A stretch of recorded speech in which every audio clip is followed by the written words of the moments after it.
అంటే రేవంత్ రెడ్డి చంద్రబాబు శిష్యుడు, ఉమ్. అది కదా బీఆర్ఎస్ యొక్క అవునవును. ప్రధానమైన వాదన. రేవంత్ రెడ్డి చంద్రబాబు శిష్యుడు అని దానికి తగినట్టే రేవంత్ రెడ్డికి నిన్న ఓటుకు కోట్లు అంతకుముందు ఆ కేసును తిరగదోడాలి అని సుప్రీంకోర్టు నిర్ణయించింది. ఉమ్. మొదటి నుంచి వింటాం మేము, అర్ధాంతరంగా వింటే కుదరదని చీఫ్ జస్టిస్ సూర్యకాంత్ నిన్న దాన్ని మళ్ళీ మొదటికి తీసుకొచ్చారు. అంటే ఇప్పుడు మీరు ఇందాక విన్నాం కదా మనం, ఇప్పుడు దేశంలో ఉన్న త్రిశూల వ్యూహాలు, రాజకీయ ఒత్తిళ్ళు ఇవన్నీ ఉన్నప్పుడు దీన్ని ఏ కోణంలోకి తీసుకుపోతారు.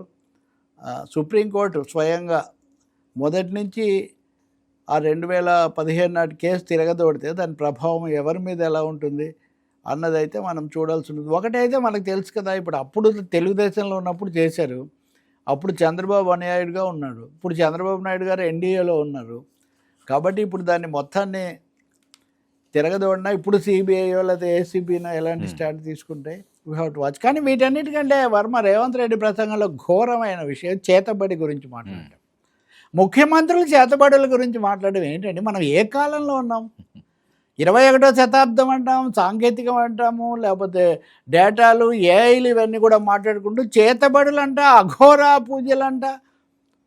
చేతబడి చేసిన వాడికి కనుక పని చేయకపోతే వాడికే బెడిచి కొడుతుంట. ముఖ్యమంత్రి మాట్లాడాల్సిన మాట్లాడివి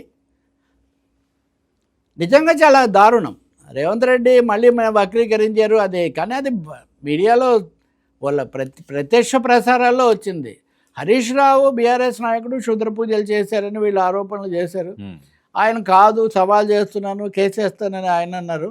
మీరు పలానా దేవాలయాలకు వెళ్ళారు, మా దగ్గర ఖచ్చితంగా దేవాదాయ శాఖ వాళ్ళ దగ్గరే ఉంటుంది కదా అని వాళ్ళు చెప్తే ఆ దేవాలయాలకు వెళ్ళినంత మాత్రాన క్షుద్ర పూజలు చేసినట్టేనని బీఆర్ఎస్ నాయకులు కొంతమంది అన్నారు. అంటే ఇప్పుడు హరీష్ రావు క్షుద్ర పూజల సంగతి అట్లా ఉంటే, ఆరోపణ అట్లా ఉంటే, ఇప్పుడు రేవంత్ రెడ్డి చేతబడి అనే మాట ఎలా వాడతారు అసలు ఒక ముఖ్యమంత్రి?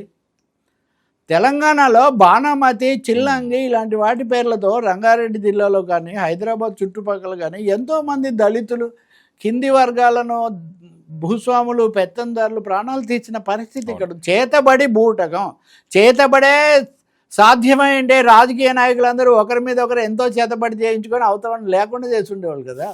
చేతబడి లేదు అని చెప్పడానికి బదులు ముఖ్యమంత్రి చేతబడి చేస్తే మా ప్రభుత్వమే చేతబడి చేయాలని చూస్తున్నారు, చేతబడి మీకే బెదిరి కొడుతుంది. ఏంటండి ఇది? చాలా షాకింగ్ అండి. ఒక సీఎం నోట, అందులో యంగ్ సీఎం, సెక్యులరిజం, లౌకిక తత్వానికి ఇదిగా ఉండాల్సినటువంటి, మొన్న వరుణ పూజలు చేశారు, ఓకే, నేను ఏదో కరుణించవా వరుణ దేవా అంతవరకు పాడి అక్కడ సరిపెట్టారు. దాన్ని రామచంద్రరావు ఏమో విమర్శించారు. సార్, రాజకీయ చిత్ర విచిత్రాలు మీరు ఎన్నన్నా చేయండి, కానీ రాజకీయ చేతబడి చెయ్యకండి ప్రజల మీద. చేతబడి లేదు. ప్రజలు, వీక్షకులు పూర్తి వీరేశలింగం గారు సంగతి చెప్తున్నారు. 150 ఏళ్ల కిందట ఒక భూత వైద్యుడు నేను విమర్శించాడు, మూఢనమ్మకాలు లేవని. అంటే వాడేమో అట్లా అయితే నేను నీ మీద ఇదేది శ్మశానానికి వెళ్ళాలి అంటే అర్ధరాత్రి నేను శ్మశానానికి వెళ్తానని వీరేశలింగం శ్మశానానికి వెళ్ళి నిరూపించాడు. దాంతో భూత వైద్యుడు భయపడిపోయాడు. భయపడిపోయి వీరేశలింగం తన మీద ఏదో చేతబడి చేశారనుకొని వాడు పూర్తి చిక్కి శల్యావస్థకు వచ్చాడు.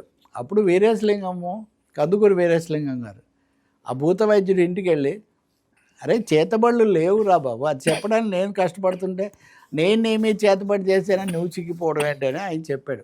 కాబట్టి రేవంత్ రెడ్డి గారు వెనక్కు తీసుకోండి, అధికారులు అయినా సరే దీన్ని చక్కదిద్దండి.